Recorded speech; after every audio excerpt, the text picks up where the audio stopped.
Lekeitioko Armintxeko kobazuloan aurkitutako hainbat grabatu abia puntu hartuta, Mirai animaziozko filma sortu zuten Euskal Herriko Unibertsitateko Arte Ederretako ikasle eta irakasle talde batek.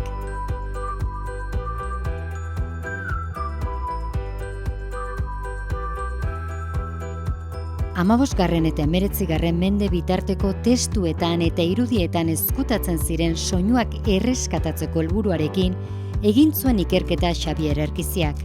Emaitza, isilpekoak.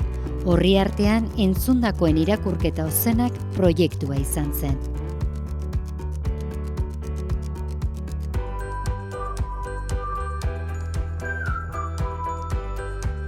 Gure imaginarioan itsusitzat hartzen ditugun eraikinen balioa aldarrikatzeko aplikazioa garatu zuten Oarsoaldeako Ander eta Jakes gazteek.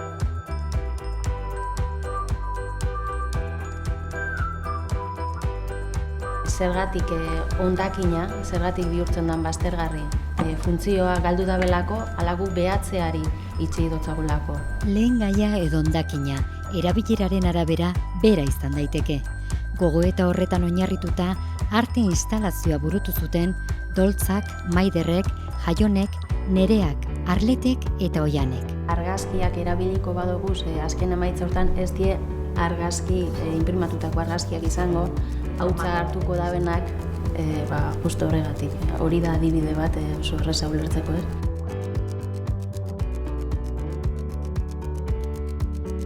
Enrique Hurtadok txalaparta digitala proiektua garatu zuen. Proiektu honek txalapartaren erritmoak ikertu eta sistema digital batera itzultzen ditu. Bi zati ditu, txalaparta interaktiboa eta autotxalaparta.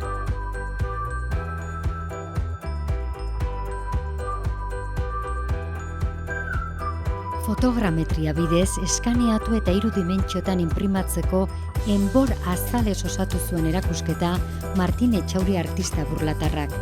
Galdera bikoitza proposatuz. Plastikoek zuhaitzen lekua hartuko ote duten, edo guk sortuko ditugun plastikozko enbor horiek.